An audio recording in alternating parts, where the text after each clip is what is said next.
बिहार एक नजर। नमस्कार, आप देख रहे हैं बिहार एक नजर। आज हमारे स्टूडियो में खास मेहमान कोचिंग सेंटर के संचालक संजीव जी और भूपेंद्र जी का स्वागत करते हैं। आज जो कोचिंग सेंटर की स्थिति बनी हुई है, आज रोजगार नहीं है, बेरोजगार लोग हो गए हैं। ऐसे परिस्थिति में हम बात करेंगे। सबसे पहले हम तो दर्शकों को कहेंगे, बिहार एक नजर चैनल में सभी दर्शकों को नमस्कार। सर, सबसे पहले बात बताइए कि प्रधानमंत्री के द्वारा लॉकडाउन 1 की घोषणा की गई, फिर 2 की घोषणा की गई, फिर 3 की घोषणा की गई, अब चौथे की बारी आ रही। ऐसे स्थिति में जितने भी कोचिंग सेंटर के संचालक हैं, उनकी स्थिति क्या होगी? सर, हम आपसे कहना चाहते हैं और पूरे जितने भी देशवासियों हैं उनसे मेरा आग्रह है कि जब पहला बार लॉकडाउन लगा था तो सभी प्राइवेट टीचर सोचे कि चलो कुछ दिन के लिए लॉकडाउन है, थोड़ा सा उन्होंने कंप्रोमाइज कर लिया और सोचे कि फिर उसी स्थिति में कोचिंग खुलेंगे और फिर अपने जगह पर हम लोग चलाएंगे। लेकिन सरकार इन्हें बार बार लॉकडाउन लगाते हुए जा रहा है और इस स्थिति में टीचर की बदतर हालत हो रही है। वो टीचर डिप्रेशन में आ रहे हैं और टीचर डिप्रेशन में आने के कारण वो कुछ भी कर सकती है। सरकार को सब चीज पर ध्यान है। आज भारत सरकार की बात किया जाए तो 20 करोड़ रुपया उन्होंने 20 लाख करोड़ रुपया उन्होंने सब विभाग में दिए, लेकिन प्राइवेट टीचर को कोई देखने वाला नहीं है। इस स्थिति में प्राइवेट टीचर क्या करे, उसे आगे अंधेरा ही अंधेरा दिख रहा है। अब संजीव जी से सवाल उठेगी। संजीव सर, ये बताए कि आज प्राइवेट स्कूल जितने भी हैं, जितने कोचिंग सेंटर हैं, आज बंद है। उन संचालकों की स्थिति कैसे होगी और इस पे खर्च उठाना कितना संभव होगा?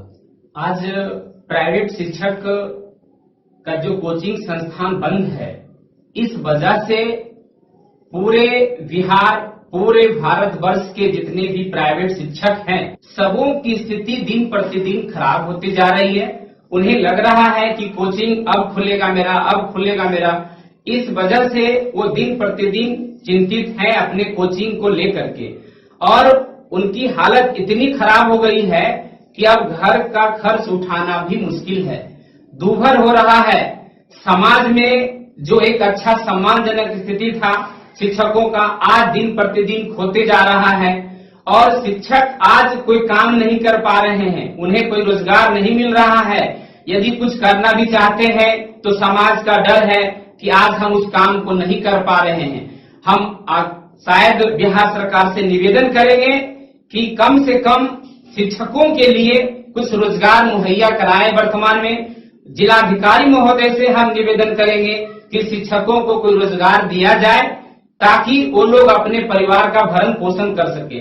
जैसे जो मजदूर पूरे भारतवर्ष से बौखलाते हुए आए थे, सरकार उनके लिए बहुत सारा काम किए, उन्हें कुछ पैसे दिए गए ताकि उनका जीवन गुजर बसर हो सके, उन्हें काम दिया गया। लेकिन आज शिक्षकों की हालत इतनी खराब हो गई है कि उन्हें काम भी नहीं मिल रहा है। तो जिलाधिकारी महोदय से हम निवेदन करेंगे, विनती करेंगे, आरजू करेंगे कि शिक्षकों के लिए प्रत्येक जिला में कुछ न कुछ ऐसा काम दिया जाए ताकि उन्हें कुछ मजदूरी मिल सके और अपने परिवार का भरण पोषण कर सके। और इसके लिए जिलाधिकारी महोदय से निवेदन करेंगे कम से कम उन्हें खाने के लिए कुछ व्यवस्था किया जाए, उन्हें चावल दिया जाए, गेहूं दिया जाए, दाल दिया जाए ताकि वो 2 जून की रोटी कर सके, बच्चों का भविष्य बना सके। आज शिक्षक जो बच्चे का भविष्य बना रहे थे, आज उनके सामने विकट समस्या है, उन्हें अपना घर का खर्च उठाना भी मुश्किल है और ये बहुत ही निंदनीय है। इस पे नेता लोग भी कुछ ध्यान नहीं दे रहे हैं। उन्हें अपने चुनावी माहौल ही दिख रहा है कि बिहार में चुनाव है, सारे खर्च उन्हें करने के लिए तैयार हैं, लेकिन शिक्षकों के प्रति उनका कोई भी ध्यान नहीं है, इसलिए उनकी हालत बहुत खराब हो गई है।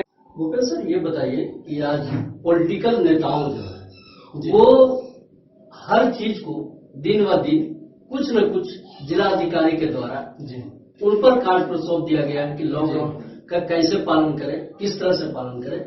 लेकिन आज जो नेताओं की स्थिति बनी हुई है सिर्फ चुनावी मोहर पर है, लेकिन कोचिंग सेंटर या स्कूल सेंटर पर ध्यान नहीं दे रहे।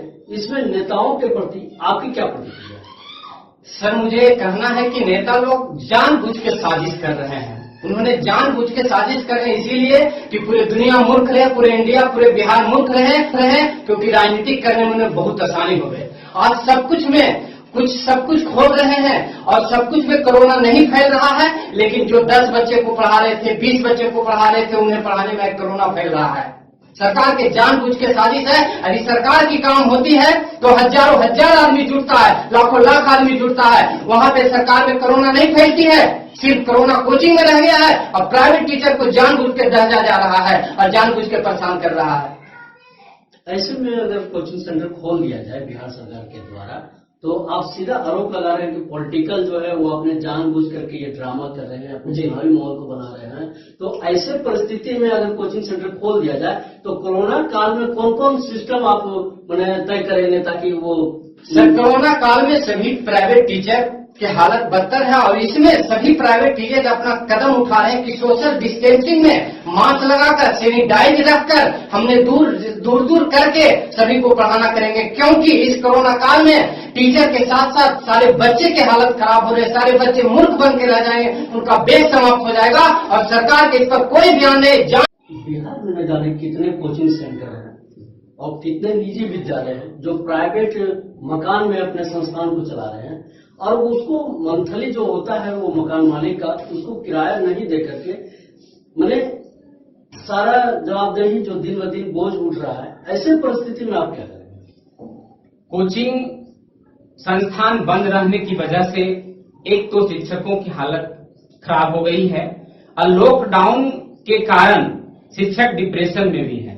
और जहां तक किराए की बात है कोचिंग संस्थान का, तो हम मकान मालिक से निवेदन करेंगे कि उन्हें किराया लॉकडाउन का माफ कर दिया जाए और बिहार सरकार के द्वारा लॉकडाउन के लिए कानून बना करके 4-5 महीने का किराया माफ किया जाए, ताकि शिक्षक फिर नियमित रूप से जब उनका कोचिंग खुले, उनका कोचिंग चले, तो अपना किराया का वो भुगतान कर सके, या मकान मालिक के आरजू विनती करके लॉकडाउन का किराया माफ करवाने का हम प्रयास करेंगे और आग्रह करेंगे कि इन्हें छूट दिया जाए लॉकडाउन का, ताकि अपने परिवार का, अपने बच्चों का वो भविष्य संभाल सके, देख सके।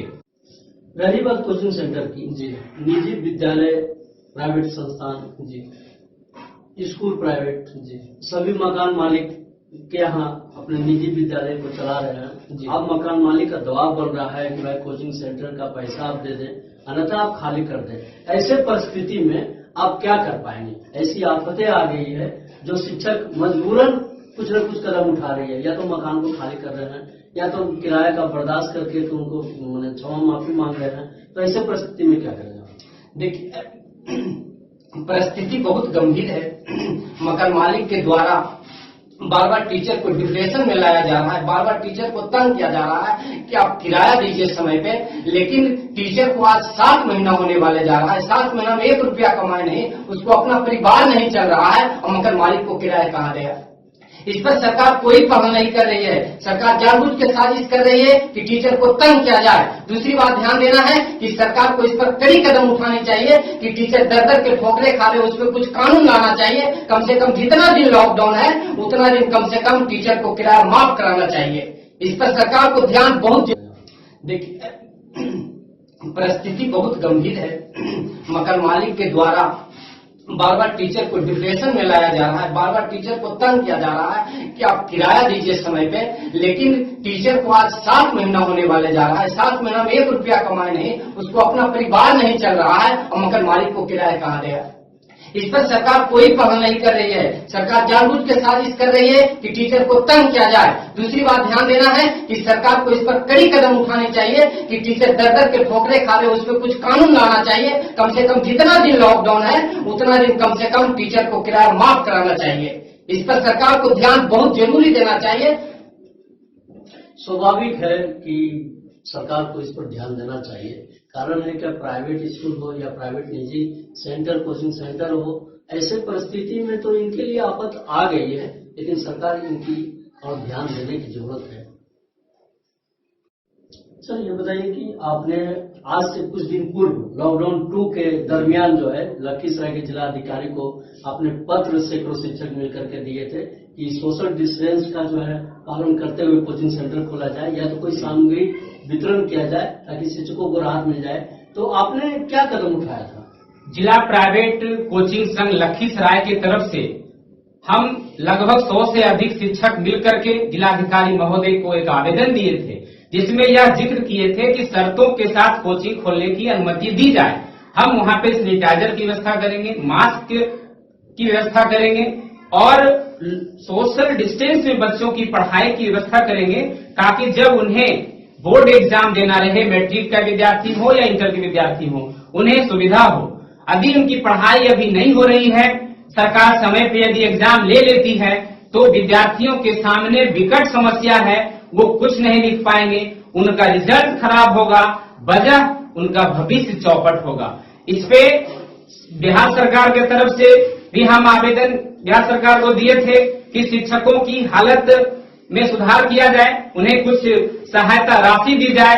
जिलाधिकारी महोदय से भी हम आग्रह किए थे कि शिक्षकों के लिए कुछ काम दिया जाए या उन्हें कुछ सहायता राशि दी जाए, ताकि वो अपने परिवार का भरण पोषण कर सके, उनकी मानसिक स्थिति बनी रहे। और दिन प्रतिदिन शिक्षकों की हालत इस वजह से खराब हो रही है। इस पे बिहार सरकार को, जिलाधिकारी महोदय को पहल करनी चाहिए, प्राइवेट शिक्षकों के ऊपर विशेष ध्यान दिया जाए, ताकि वो अपने परिवार का भरण पोषण कर सके, आने वाली नई जनरेशन के लिए, नई जो पीढ़ी है उनके लिए मार्ग प्रशस्त कर सके, उन्हें सुरक्षित रखा जाए और उन्हें 2 जून की रोटी मुहैया कराया जाए। हमारे चैनल के माध्यम से दर्शकों के बीच अपनी बात रखना चाहूंगा कि आज जो स्थिति बनी हुई है लॉकडाउन में, कि निजी विद्यालय हो चाहे कोचिंग सेंटर हो, मकान मालिक के द्वारा लगातार मकान खाली करने या मकान का किराया देने के लिए परिस्थिति दर परिस्थिति बना रहे हैं, दबाव बना रहे हैं। ऐसे स्थिति में शिक्षक आखिर करे तो क्या करे? सवाल दोनों शिक्षकों से है कि अगर कोई मकान मालिक संस्थान को खाली करने की बात करे तो ऐसे परिस्थिति में क्या क्या बाधाएं उत्पन्न होगी? देखिए सर, सबसे बड़ी बधाई की बात है कि जैसे नॉर्मल सी बात है, किसी को 10,000 रेंट लग रहा है, किसी को 20,000 रेंट लग रहा है, किसी को 30,000 रेंट लग रहा है। किराया उनका बढ़ते जा रहा है और परेशानी बढ़ते जा रहा है। अगर एक कोचिंग का किराया सपोज दैट अगर 30,000 है, तो पूरे 6 महीने का किराया 1,80,000 रुपया होगा, जिसकी भरपाई करना शिक्षकों के लिए मुश्किल है।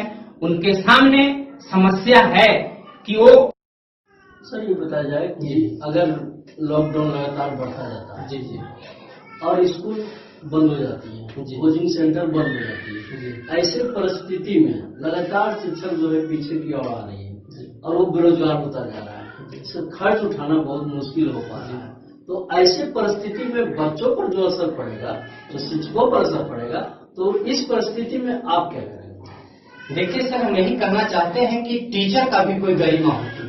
हम लोग टीचर हैं, 2, 4, 5 साल 10 साल से हमने बच्चों को शिक्षा दे रहे थे, लेकिन आज यदि हम पकौड़ा बेचना उतर जाएं, आज यदि हम सब्जी बेचने रोड पर ठेला लेकर उतर जाएं, तो कल बच्चों यदि देखते हैं तो इस पे टीचर पर बहुत बड़ा प्रभाव पड़ेगा। क्योंकि बच्चे कहेंगे कि आज पढ़े लिखे माननीय टीचर होकर आज सब्जी बेच रहे हैं, तो कल हम पढ़ लिख कर क्या करेंगे? उनका माइंडलिटी खराब होगा, उसका माइंडली डिस्टर्ब होगा, और माइंडली डिस्टर्ब होने के कारण बच्चे पढ़ने के लिए नहीं चाहेंगे। और इससे कहा गया है जिस देश और जिस राज्य और जिस जिला की अभी बेरोजगारी का यही सबसे बड़ा कारण है कि बेरोजगार हो जाए और शिक्षा समाप्त हो जाए, तो देश अपने आप समाप्त हो जाएगा। इस पर सरकार को बहुत बड़ी पहल लेनी चाहिए, इस पर सोचना चाहिए और प्राइवेट टीचर पे इनको बहुत ध्यान देना चाहिए और कुछ न कुछ मुआवजा देकर इस टीचर को बचाना बहुत जरूरी है। क्योंकि हमारे देश में, हमारे राज्य में सरकारी स्कूल का स्थिति बदतर है, उससे कभी पार लगने वाला नहीं है। आज सरकार हमें जवाब दे दे कि सरकारी स्कूल से पढ़कर लड़का आज इंजीनियर डॉक्टर बन रहे हैं, तो सभी प्राइवेट कोचिंग को बंद किया जाए और प्राइवेट कोचिंग को बंद करके सबको सरकारी कर दिया जाए। हम लोग ये चीज सहने के लिए तैयार है। चलिए सुनील जी, ये बताइए कि भारत के प्रधानमंत्री नरेंद्र मोदी के द्वारा लगातार मैंने लोगों से अपील की गई, हद तक भी सही है, लेकिन इसके बावजूद भी हम ये कहना चाहेंगे कि बिहार सरकार के द्वारा जो है एक आदेश जारी किया गया था कि प्रथम क्लास से 9-12 तक ये बच्चे जो हैं काफी असर कोरोना का होता है। जो बुजुर्ग है जो 60 से लेकर 70, 80, 100 तक के बीच में, उन पर भी असर पड़ता है। ऐसे परिस्थिति में कोरोना काल में क्या भारत सरकार या बिहार सरकार कोचिंग सेंटर खोलने का आदेश दे पाएगी? जी बिल्कुल, हमें तो ऐसा लग रहा है कि जो सीनियर बच्चे हैं, जो कॉलेज के बच्चे हैं, जो 10th हैं, 11th, 12th, BSc, BA, BCom के जो स्टूडेंट हैं, जो एमकॉम, एमएससी के हैं, जो उच्च शिक्षण संस्थान में पढ़ रहे हैं, वैसे कॉलेजों को, वैसे कोचिंग संस्थानों को बिल्कुल खोला जाना चाहिए। और सरकार से हम उम्मीद करते हैं कि स्टेप बाय स्टेप इन्हें खोलें। छोटे जो बच्चे होते हैं वो काफी सेंसिटिव होते हैं, ये बिल्कुल सही बात है, सरकार का इस पर बिल्कुल ध्यान है। लेकिन जो उच्च शिक्षण संस्थान में है, जो उच्च क्लास में है, जैसे 10th से जो ऊपर बच्चे पढ़ रहे हैं, यदि उन्हें रोका गया तो बिल्कुल उसका आधार स्तंभ टूट जाएगा वो नई पीढ़ी के लिए। उनका आधार अगर कमजोर हो गया, 10th का बेस कमजोर हो गया, तो जो डॉक्टर बनने के ख्वाब देख रहे हैं, जो इंजीनियर बनना चाह रहे हैं, जो आईपीएस बनना चाह रहे हैं, वो बिल्कुल उनका बेस टूट जाएगा, उनमें डिप्रेशन आएगा, उनका मानसिक स्थिति खराब होगा। और ऐसे भी कोरोना कालखंड में बच्चे जो है पढ़ना लिखना धीरे धीरे छोड़ते जा रहे हैं। उन्हें लग रहा है कि एग्जाम होगा ही नहीं। तो ये हम जानना चाहेंगे, यदि एग्जाम नहीं होगा तो आने वाला जो समय है ये तो उनका भविष्य चौपट हो जाएगा, उनके पास कोई डिग्री नहीं होगी। वजह क्या होगा? वो बेरोजगार रहेंगे, लोग उनको है दृष्टि से देखेंगे। अतः शर्तों के साथ कोचिंग संस्थान को, जो उच्च शिक्षण संस्थान में है 10th से ऊपर वाले को, हमें उम्मीद लग रहा है सरकार की तरफ से कि बिल्कुल इसे खोला जाना चाहिए और उम्मीद है कि वो यदि 2 लाख किराया हो जाता है तो एक बात कहा जाए कि 2 लाख किराया यदि टीचर के ऊपर गिर जाता है, पड़ जाता है, तो पूरा बेंच बेच देंगे, पूरा डेस्क बेच देंगे, फिर भी उनसे किराया सकने वाला। बिल्कुल सही, एकदम बिल्कुल सही कहे सर। ऐसा बात है कि अगर एक कोचिंग का किराया सपोज दैट 30,000 है, पूरे 6 महीने में किराया 1,80,000 होता है। और उस 1,80,000 की भरपाई वो शिक्षक कहाँ से करेंगे जब उनका कोचिंग सेंटर बंद पड़ा हुआ है, उन्हें आमदनी का कोई स्रोत नहीं है। इस पर सरकार के द्वारा विशेष रूप से कानून ला करके पूरे लॉकडाउन का किराया माफ कर दिया जाए, ताकि आने वाले बच्चों का भविष्य हो वो बिल्कुल सही हो। दूसरी बात ध्यान देना है, दूसरी बात यही ध्यान देना है कि मान लीजिए कि टीचर को सारा चीज बिक जाता है, बेंच बिक जाता है, डेस्क बिक जाता है, तो दोबारा कोचिंग खड़ा करने में उन्हें बहुत बड़ी परेशानी होगा। तो उन्हें एक ही उपाय सोचेगा कि हम अपना जान गंवा दें, उनको अंधेरा दिखेगा। इसलिए सरकार के इस पर बहुत बड़ी पहल उठानी चाहिए और टीचर को भी कुछ मुआवजा देनी चाहिए, जिससे कि मुआवजा होना चाहिए, एकदम मुआवजा दिया जाए। आपने कैसे कहा कि 2 लाख रुपए का जो है बोझ हो जाएगा शिक्षकों पर, ये कैसे परिस्थिति में आएगी? कैसे परिस्थिति में, क्योंकि रेंट काफी है और रेंट काफी के कारण मकान मालिक बराबर दबाव दे रही है, तो हम लोग तो बेच कर देना ही पड़ेगा। उसे हम लड़ नहीं सकते हैं, उसे मान नहीं सकते हैं, वो हम पे हावी हो जाएगा। 1 महीने का किराया क्या होगा? 1 महीने का किराया 30,000 रुपया है।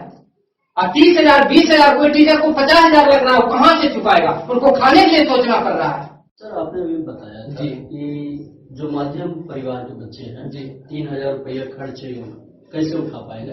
ये तो सच है कि लॉकडाउन 2 में, लॉकडाउन 3 में और अब लॉकडाउन 4 की तैयारी जो चल रही है, लगातार कोरोना संक्रमित मरीज बढ़ रहे हैं जी। ऐसे परिस्थिति में सरकार भी सोच रही है कि क्या किया जाए, क्या नहीं किया जाए।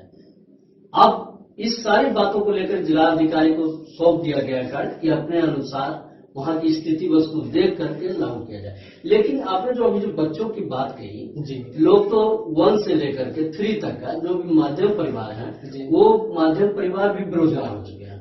अब ऐसे स्थिति में जो है आप बच्चों को कैसे पढ़ाएंगे? सरकार इस पर कैसे नजर रखेगी? देखिए सर, सबसे बड़ी ये चीज है कि हमारे देश की बात किया जाए तो 80 से 85% लोग मध्यम वर्ग के लोग हैं, जो कि इस लॉकडाउन की स्थिति में उन्होंने सिर्फ अपना पेट चलाना मुश्किल हो रहा है। और बच्चों की जो ट्यूशन पढ़ाने की बात है वो 3,000 रुपया, 4,000 रुपया नहीं पे कर सकते हैं। इसलिए जब नहीं पे कर सकते हैं तो बच्चों की मानसिक स्थिति गड़बड़ा रही है, धीरे धीरे बच्चे की स्थिति बर्बाद हो रही है। इसमें सरकार से मेरा हाथ जोड़कर रिक्वेस्ट है कि आप समय के अनुसार, सोशल डिस्टेंसिंग के अनुसार स्कूल और कोचिंग और कॉलेज खोलने की कोशिश करें, जिससे कि बच्चों की पढ़ाई बाधित नहीं हो। उसका भी एक लाइफ है, उसे भी जीने का एक बहुत बड़ा हक है। हमारे स्टूडियो में संजीव जी की राय भूपेंद्र जी की राय जो सामने खुलकर आई। ऐसे परिस्थितियों में माध्यम परिवार की सारी बातों को रखा गया, सरकार पर अपनी योजनाओं के बारे में बताया गया, कोरोना काल में सोशल डिस्टेंस स्कूल की नियमावली के अनुसार चलाने की बात कही गई। अब हम अपने दर्शकों के बीच जो बातें रखी इस पर भी उनकी राय सामने आएगी, वो आने वाले वक्त बताएगा। लेकिन बिहार सरकार को ये सोचना चाहिए था कि जल्द से जल्द अपने नियमावली को सबको शिक्षित, अशिक्षित, बेरोजगार, शिक्षक, कोचिंग सेंटर के बारे में कानून लागू करे ताकि सबको राहत मिल सके। ये छोटी सी चैनल के माध्यम से हमने सरकार की बात रखी। अब हम विदा लेने की समय आ रही है। धन्यवाद।